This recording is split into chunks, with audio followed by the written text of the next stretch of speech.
a road map, a power grid, a water pipeline, a delivery route. Strip away the scenery and every one of them turns into the same simple picture, a handful of dots joined by lines. And once you have that picture, you can ask it questions. What is the quickest way across? What is the cheapest set of links that still reaches everything? How much traffic can the whole thing carry at once?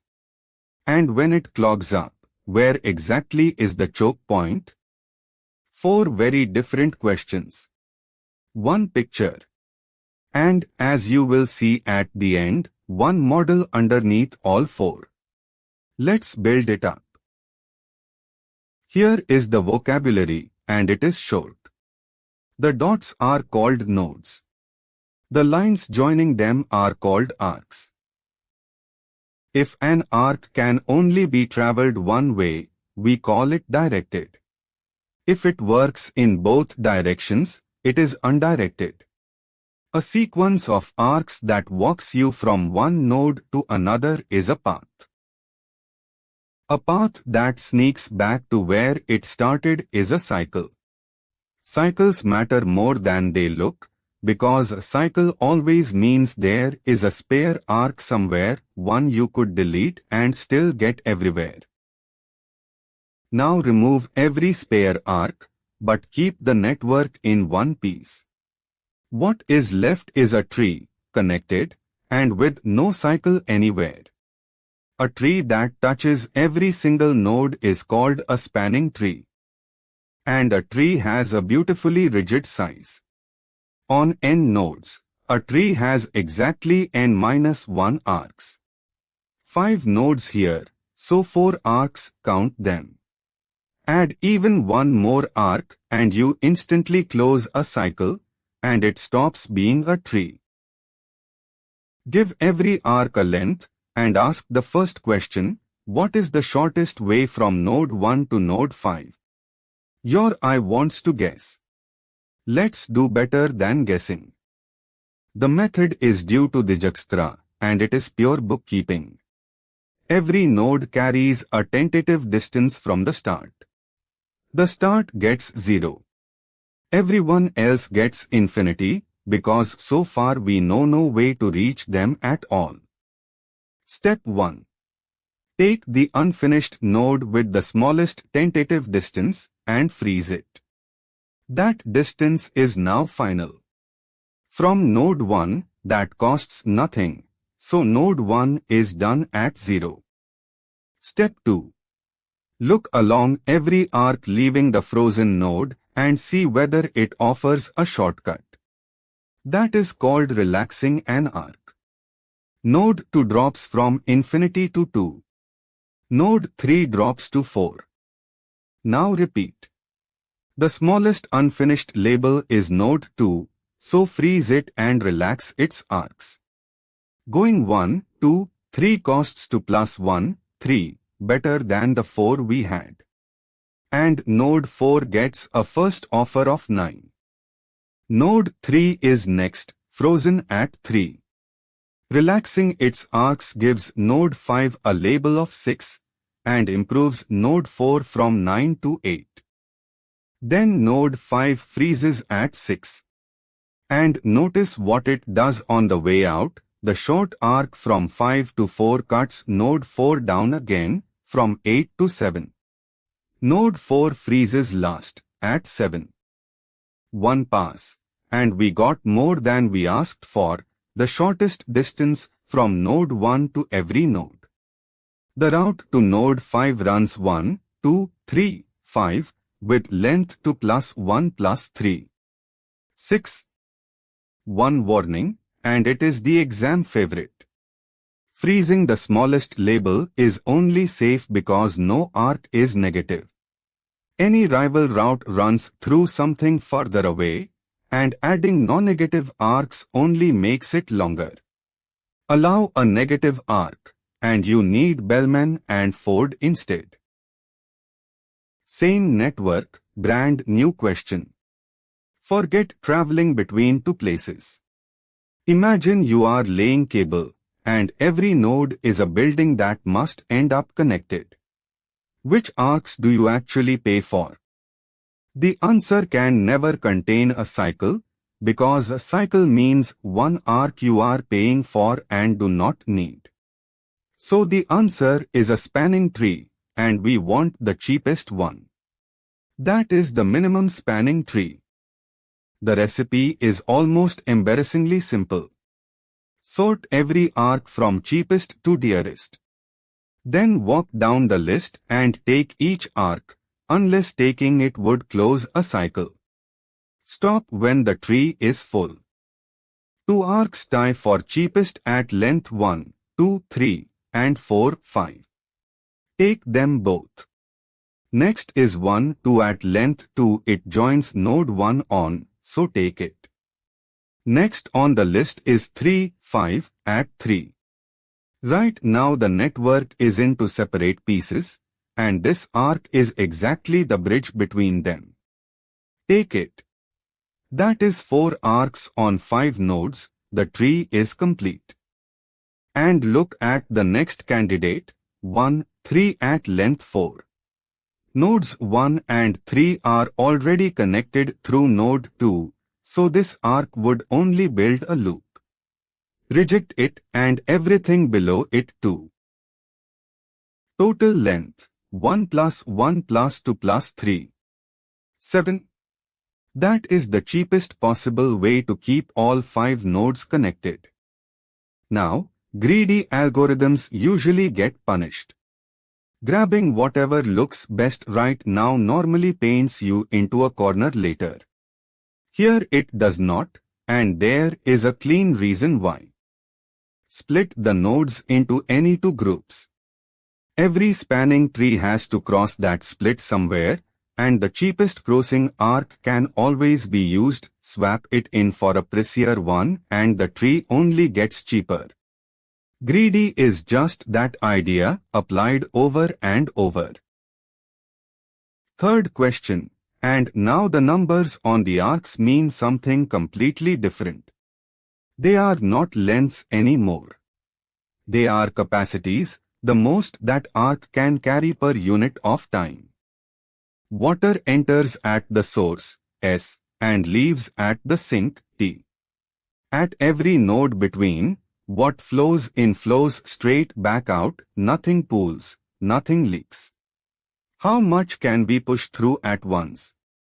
Ford and Fulkerson's idea is to be greedy, but reversible. Find any route from S to T that still has room on every arc. Push as much as the tightest arc on that route allows. Repeat until no such route exists. Take the route S, A, T.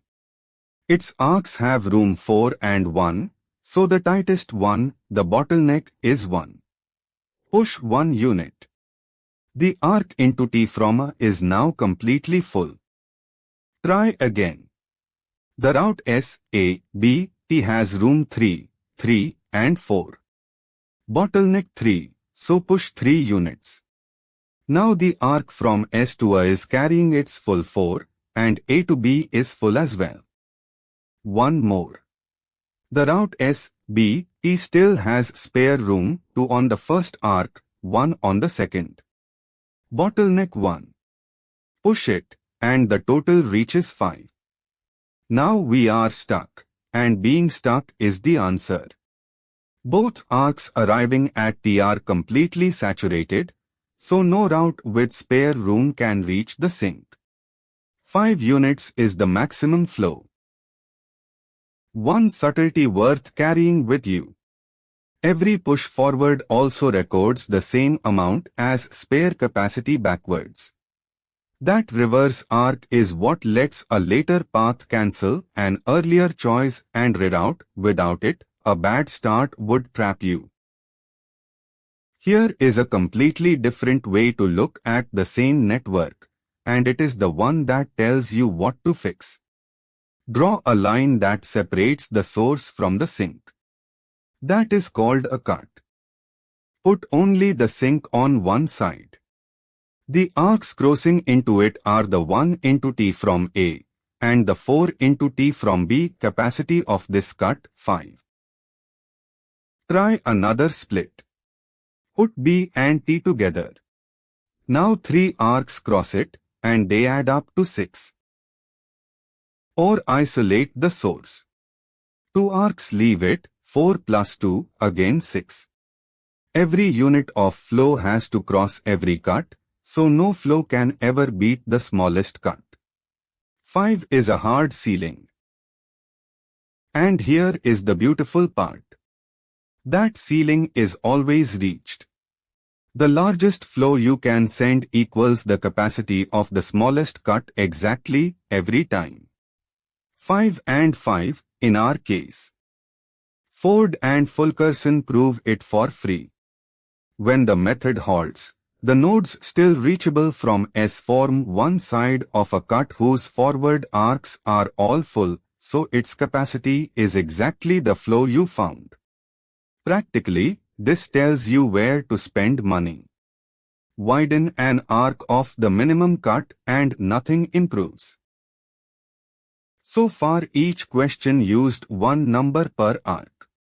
A length or a capacity. What if an arc has both a price per unit and a limit? And what if several nodes produce goods while others demand them? That is the minimum cost flow problem, and it is the general one. Every node carries a net supply, written B, positive where goods are produced, negative where they are wanted, and 0 at the pure staging points in the middle that only pass things through. Now the model almost writes itself.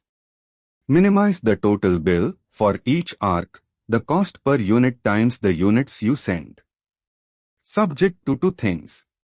First, flow conservation at every single node. What leaves minus what arrives equals that node's net supply.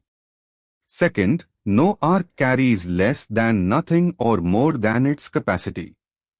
One sanity check before you solve anything. The supplies have to balance the demands. If the sum of all the B values is not 0, the problem has no feasible solution at all. And now the gift.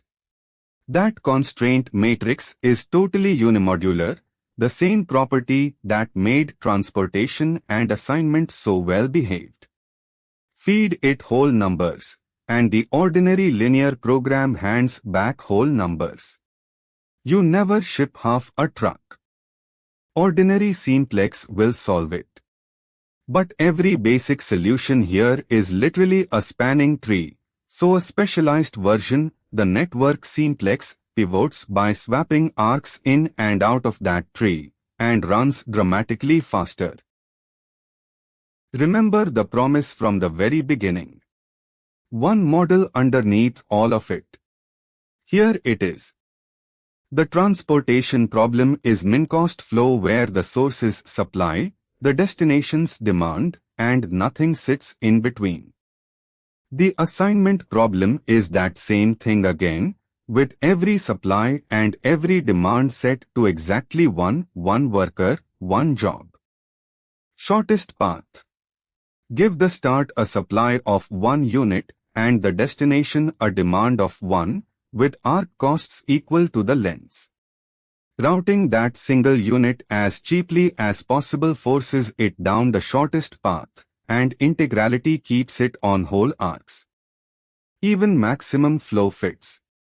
Set every cost to 0, then add 1 artificial arc looping from sink back to source at a cost of -1. Minimizing the bill now means maximizing the flow round that loop, the throughput. So why keep 4 algorithms? Because structure is speed. When a problem collapses to just lengths, Dijkstra beats the general machinery every time. Use the big model when supplies, costs and capacities genuinely mix. If you take one habit away from all of this, make it this one. Before you pick a method, ask what the numbers on the arcs actually are. Lengths, and you want to get from here to there, Dijkstra. Lengths, but you must touch everything cheaply, the greedy tree. Capacities, and you want throughput augmenting paths, with the minimum cut showing where it hurts. Costs and capacities together, minimum cost flow. Misreading those numbers is the most common mistake in the whole topic.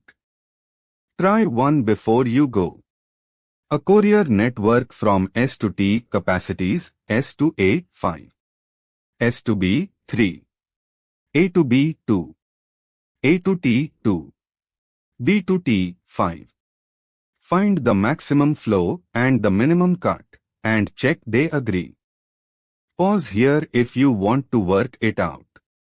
The answer is 7, and the cut that proves it separates S and A from B and T. Next time we drop the comfort blanket. Networks handed us whole numbers for free. Most problems are not so generous, and when you genuinely need integer answers without that structure, you need integer programming. See you there.